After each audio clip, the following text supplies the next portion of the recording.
નમસ્કાર મિત્રો, સ્વાગત છે તમારી પોતાની ચેનલ પેરમ વિચારમાં। મિત્રો, આજે હું તમને કંઈક એવું કહેવા જઈ રહ્યો છું જે કદાચ તમે અત્યાર સુધી કોઈ જ્યોતિષી પાસે નથી સાંભળ્યું। 1 માર્ચ 2026 આ કોઈ સામાન્ય તારીખ નથી। આ દિવસ એ છે જ્યારે બ્રહ્માંડની શક્તિઓ એક સીધી રેખામાં આવી રહી છે। ઘણીવાર આપણે વિચારીએ છીએ કે આપણી મહેનતનું ફળ આપણને કેમ નથી મળતું? કેમ હંમેશા આપણે પૈસાની તંગીનો સામનો કરવો પડે છે? તો સાંભળો, તમારા પ્રશ્નોનો જવાબ આજના આ વિડીયોમાં છુપાયેલો છે। 1 માર્ચની રાત્રે બપોર વાગ્યા પછી ગ્રહોની ચાલમાં જે પરિવર્તન આવી રહ્યું છે તે માત્ર એક સામાન્ય ફેરફાર નથી, પણ એક મહાપરિવર્તન છે। જ્યોતિષ શાસ્ત્રના ગ્રંથોમાં લખ્યું છે કે જ્યારે સૂર્યદેવ ઉચ્ચ રાશિમાં પ્રવેશ કરે અને ગુરુ ગ્રહની દૃષ્ટિ તમારી રાશિ પર પડે ત્યારે ગરીબમાં ગરીબ વ્યક્તિનું નસીબ પણ ચમકી ઉઠે છે। અને આ વખતે એવો જ કંઈક સંયોગ બની રહ્યો છે। જો તમે આ વિડિયો જોઈ રહ્યા છો તો સમજી લેજો કે બ્રહ્માંડે તમને પસંદ કર્યા છે। આ વિડિયોને અધવચ્ચે છોડવાની ભૂલ ન કરતા, કારણ કે કદાચ તમારી રાશિનું નામ એ યાદીમાં છે જે 1 માર્ચ પછી કરોડપતિ બની શકે છે। ચાલો વિગતે સમજીએ। 1 માર્ચના દિવસે આકાશમાં ગ્રહોની સ્થિતિ કેવી છે? સૌથી પહેલા વાત કરીએ દેવગુરુ બૃહસ્પતિની। ગુરુ ગ્રહ ધન અને જ્ઞાનના કારક છે। આ દિવસે ગુરુ તમારી કુંડળીના બીજા ભાવમાં એટલે કે ધન ભાવમાં બિરાજમાન રહેશે। આનો અર્થ શું થાય? આનો સીધો અર્થ એ છે કે જે પૈસા તમારા હાથમાંથી નીકળી જતા હતા તે હવે તમારી તિજોરીમાં આવીને રહેશે। અને સાથે જ શુક્ર ગ્રહ, જે સુખ અને વૈભવ આપે છે, તે અત્યારે શક્તિશાળી સ્થિતિમાં છે। જ્યારે શુક્ર અને ગુરુનું આ મિલન થાય છે ત્યારે તેને ધન યોગ કહેવાય છે। પરંતુ મિત્રો, દરેક રાશિ પર આનો પ્રભાવ અલગ અલગ હશે। અમુક રાશિઓ માટે આ દિવસ સુવર્ણ સાબિત થશે, તો અમુક રાશિઓએ થોડી સાવધાની રાખવાની જરૂર પડશે। હું તમને આ બધું એક પછી એક જણાવીશ, એટલે શાંતિથી સાંભળજો। 1. મેષ રાશિ એરીઝ। મેષ રાશિના જાતકો, તમે હંમેશા હિંમતવાન રહ્યા છો। 1 માર્ચ પછી તમારી આ હિંમત રંગ લાવશે। પાછલા કેટલાક મહિનામાં તમે જે માનસિક તણાવ અનુભવ્યો છે તે હવે દૂર થવાનો છે। કાર્યસ્થળ પર તમારા ઉપરી અધિકારીઓ તમારા કામથી ખુશ થશે। જે લોકો લાંબા સમયથી પ્રમોશનની રાહ જોઈ રહ્યા હતા તેમને સારા સમાચાર મળશે। પરંતુ સાવધાન, મેષ રાશિના લોકો ઘણીવાર ગુસ્સામાં આવીને નિર્ણય લે છે। 1 માર્ચથી 20 માર્ચ સુધી કોઈની સાથે પણ દલીલ ન કરતા। શાંતિથી કામ કરશો તો લક્ષ્મીજીની કૃપા અચૂક વરસશે। 2. વૃષભ રાશિ ટોરસ। વૃષભ રાશિ તમારી રાશિના સ્વામી શુક્ર છે અને 1 માર્ચના રોજ શુક્ર તમારી રાશિમાં જ ભ્રમણ કરશે। આ સમય તમારા માટે રાજયોગ સમાન છે। જે પણ કામમાં હાથ નાખશો તેમાં સફળતા મળશે। વેપારમાં અચાનક મોટો નફો જોવા મળી શકે છે। જો તમે પ્રોપર્ટી કે જમીન લેવાનું વિચારી રહ્યા હોવ તો આ સમય શ્રેષ્ઠ છે। તમારા પરિવારમાં કોઈ શુભ પ્રસંગનું આયોજન થઈ શકે છે। તમે માલદાર બનવાની યાદીમાં સૌથી ઉપર છો। બસ આત્મવિશ્વાસ રાખો। 3. મિથુન રાશિ જેમિનાઈ। મિથુન રાશિના મિત્રો, તમારે થોડું સંભાળવાની જરૂર છે। આ સમયગાળો તમારા માટે મિશ્ર ફળ આપનારો છે।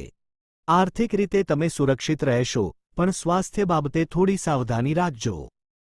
તમારા કામમાં ધ્યાન આપજો, બાકી લોકો તમારી પીઠ પાછળ વાતો કરી શકે છે। પરંતુ ગભરાશો નહીં, કારણ કે બુધ ગ્રહની કૃપાથી તમારી વાણીમાં એટલું આકર્ષણ આવશે કે લોકો તમારી તરફ ખેંચાઈ આવશે।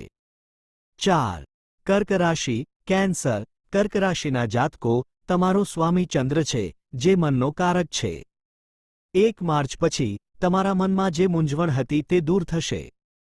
કોઈ મોટી જવાબદારી તમારા ખભા પર આવશે, પણ ગભરાશો નહીં। કર્ક રાશિના લોકો માટે આ સમયગાળો કૌટુંબિક સુખમાં વધારો કરનારો છે। જો તમે પ્રોપર્ટીના કેસમાં ફસાયેલા હોવ તો હવે જીત તમારી છે।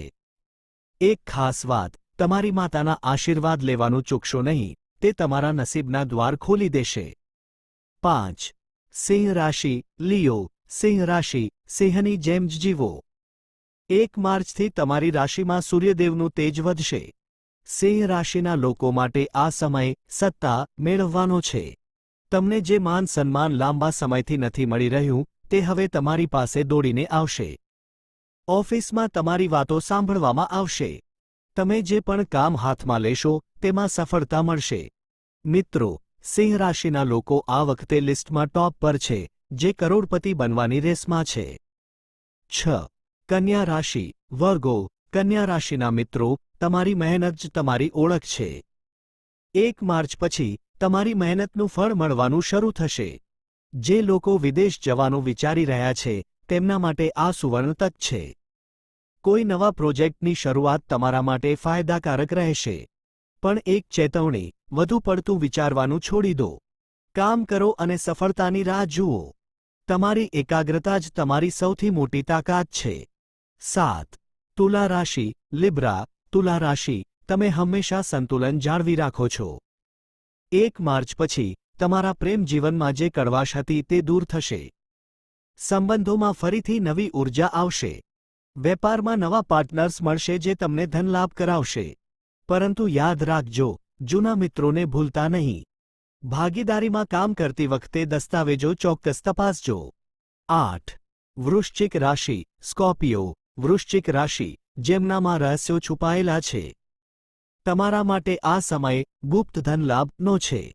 અચાનક શેરબજાર, લોટરી કે વારસામાં મળતી મિલકતથી તમને મોટો ફાયદો થઈ શકે છે. પરંતુ લાલચમાં આવતા નહીં.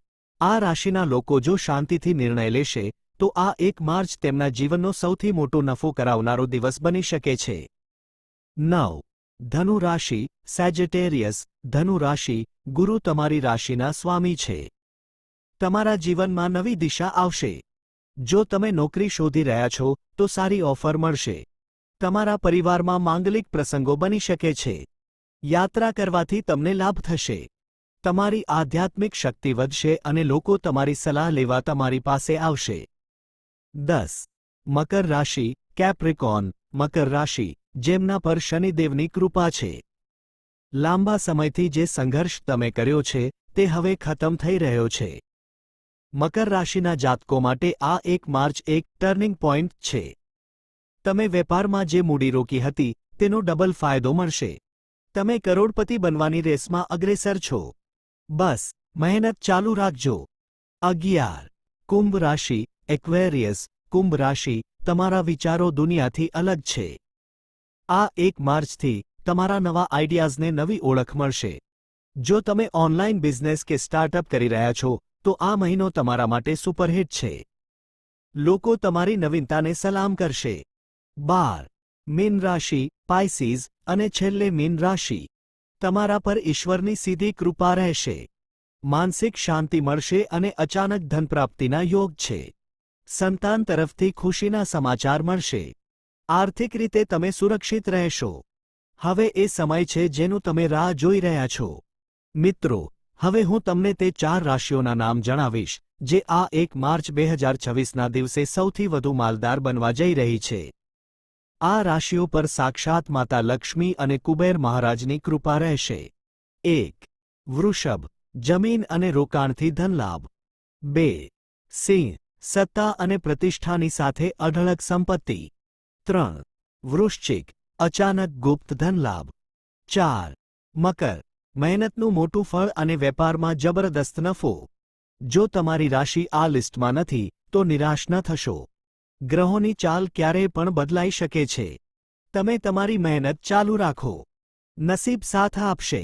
મહાઉપાય. મિત્રો, હવે એક ખાસ વાત. નસીબને સક્રિય કરવા માટે હું તમને એક ઉપાય આપું છું. 1 માર્ચની સવારે સૂર્યદેવને જળ અર્પણ કરતી વખતે તેમાં થોડું લાલ ચંદન ઉમેરજો. અને માતા લક્ષ્મીના મંદિરમાં જઈને 108 વખત ઓમ શ્રીમ હરીમ શ્રીમ કમલે કમલાલે પ્રસિદ્ધ આ મંત્રનો જાપ કરજો. તમે જોશો કે તમારા ઘરમાં કેવી સકારાત્મક ઊર્જા આવે છે. મિત્રો, આ 30 મિનિટનો સમય મેં તમારી કિસ્મત બદલવા માટે આપ્યો છે. જો તમને આ વિડિયો ગમ્યો હોય તો લાઇક કરવામાં કંજૂસી ન કરતા. તમારી ચેનલ પેરમ વિચાર ને સબસ્ક્રાઇબ કરો, કારણ કે અહીં આપણે માત્ર અંધશ્રદ્ધાની વાત નથી કરતા પણ જીવન જીવવાની સાચી રીત શીખવીએ છીએ. કમેન્ટમાં અત્યારે જ લખો, જય લક્ષ્મી માતા. તમારો દિવસ શુભ રહે, નસીબ ચમકતું રહે. જય શ્રી કૃષ્ણ.